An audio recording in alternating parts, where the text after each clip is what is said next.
दिल्लीतील संसद भवन समोरील कांदा आंदोलनासंदर्भात ज्या आंदोलनामध्ये नवनिर्वाचित खासदार लंकेसाहेब आहेत व इतरही खासदार आहेत यांचा एक कांद्याच्या माळा गळ्यात घालून एक व्हिडिओ संसदेसमोरील व्हायरल झाला होता। सदर व्हिडिओ हा एडिट करून चुकीच्या पद्धतीने व्हायरल करण्यात आला होता। त्यानंतर दुसरा जो खरा व्हिडिओ आहे, जी खरी बातमी आहे, कांदा आंदोलनासंदर्भातील गळ्यात कांद्याच्या माळा घालून का आंदोलन केलं व काय मागणी केली या संदर्भातले दोन्ही व्हिडिओ आता मी तुम्हाला दाखवत आहे।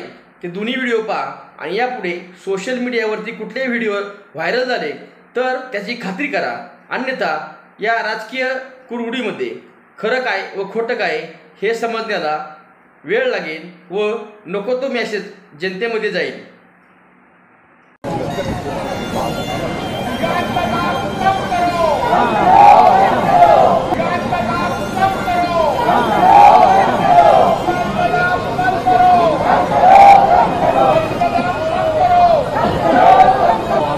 हा पेटलेला आहे। लोकसभा निवडणुकीतही याच कांद्यानं महायुतीच्या डोळ्यात पाणी आणलेलं होतं।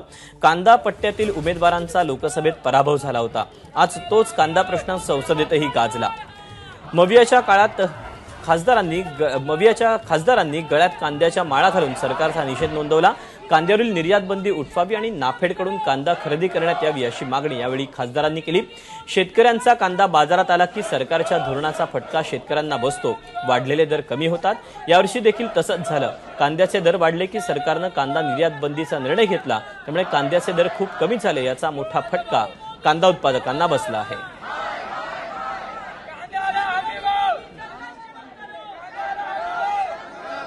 कांद्याच्या बाबतीत आंदोलन आम्ही संसदेसमोर मी असू, आमच्या नेत्या आदरणीय ताई असू आणि अनेक खासदारांनी मिळून आम्ही कांद्याला हमी भाव मिळाला पाहिजे, आमच्या शेतकऱ्याच्या मालाला हमी भाव मिळाला पाहिजे।